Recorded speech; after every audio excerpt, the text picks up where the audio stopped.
Hey guys, welcome back to the LandCo vlog. I know it's been a while. Sorry about that. We got caught up with a few podcast issues, but we're back up and running. Today, we're going to take you with us on an electrofishing survey out in Peoria County. So, I thought this vlog topic would be cool for a few reasons. One, I think it'd be cool to take you guys along with us and show you how we do these electrofishing surveys and why. We had a podcast series at the beginning of the year, and a lot of people just aren't totally familiar with the electrofishing surveys. Had a bunch of questions, so thought it'd be cool to show you guys how and why we do it. Secondly, this property is for sale currently. 40 acres, Peoria County. I think it's a 6-acre lake and an awesome house and outbuilding. So I'll put a link below on this video or page wherever you're watching this if you want more information. But I thought it would also be cool to potential buyers so they know exactly what's in the lake. Because I promise you, and this isn't just like our listings, any broker you're dealing with, if you're watching this and have a different broker, the sellers will tell the broker that it's the best fishing in the county. That's how it goes. So sometimes it's true and the fishing's awesome. Sometimes it sucks and they're thinking of fish they caught in the 80s and 90s. So it is important to kind of get an understanding of what's in there. It's not a huge deal if you get a lake that's not in good shape. Totally fix it. It's fine. But it can be helpful to know what's in there, honestly. So I thought it'd be cool to kind of tackle both issues in one vlog. So let's head on out there and do an electrofishing survey in Peoria County. Having those little places is just really cool, and it makes fishing a lot easier too. If you just have a big open body of water, the fishing is a lot harder. So, and you guys, if you aren't big fishermen, but people who would buy the property and be interested in fishing, that's one of the most important things, is having the structure, the different layouts on the bottom of the lake. It's going to help a lot. Okay, so basically what these are the anodes that go on the front of the boat, and what they'll do is they'll take the electricity from the generator. It'll go through the converter box, goes into these outlets, comes through those plugs, out these long fiberglass poles, hits this plug, goes out these, and gets into the water, and it sends the pulsating electricity to stun the fish so we can collect them and put them in our live well.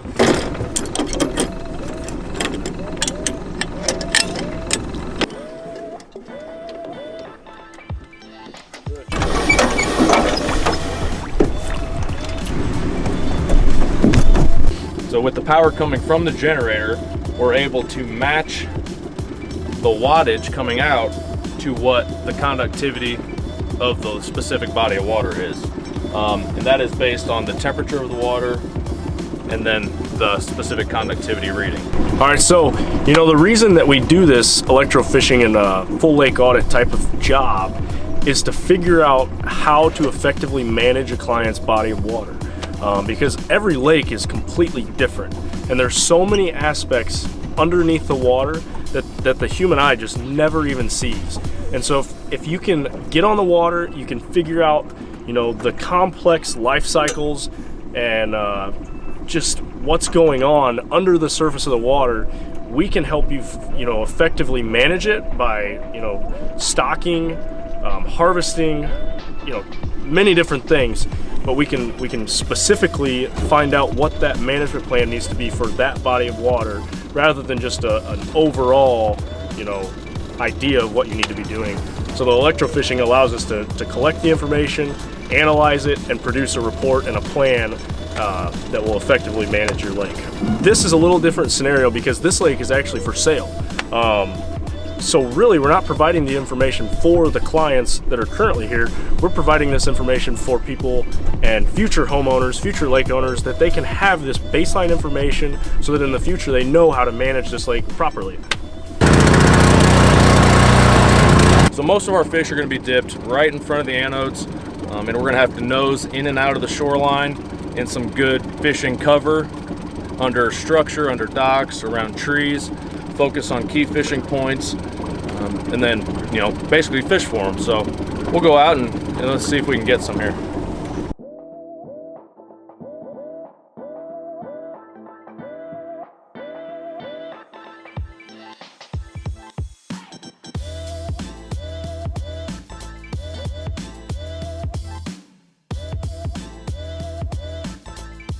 We're causing the fish to lose function of their swim bladder. So the swim bladder is how they diffuse oxygen and regulate their position in the water column. When they are shocked, they lose function and it inflates with air and they float to the surface. It temporarily stuns the fish. It does not hurt the fish. Within a few minutes, you know, we'll put them in the live well with good fresh water, revive them, and they'll be back to swimming around. Hang on, go up.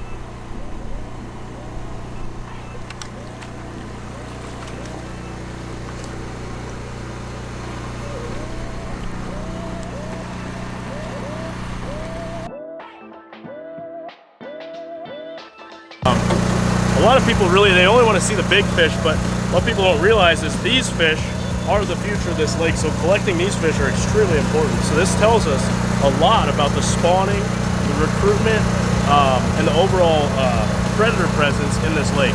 So we don't skim over the little guys. What these little fry and fingerlings can tell us is it'll tell us what kind of fish are reproducing and what kind of fish are reproducing well. This is actually a small largemouth bass.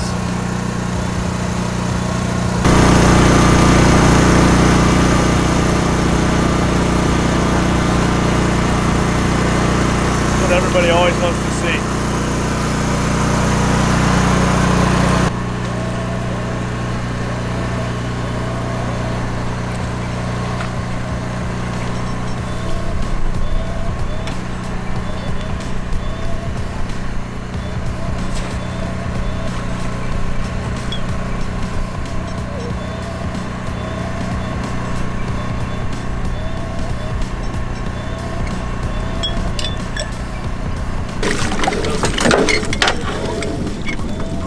Do something. Okay, now we can do it.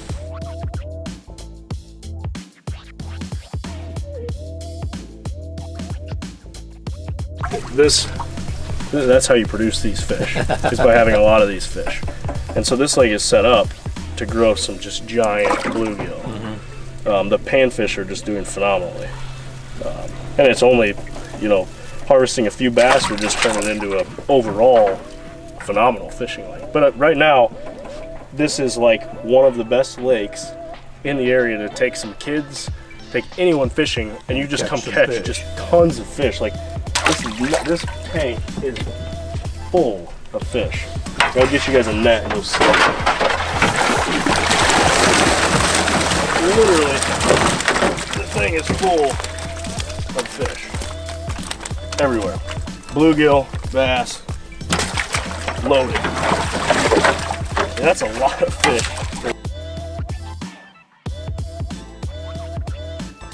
It gets a lot of runoff from these bean fields, these ag fields. And you're getting that runoff when the farmers are putting on anhydrous right now when that soil temp hits like 50, 55 degrees.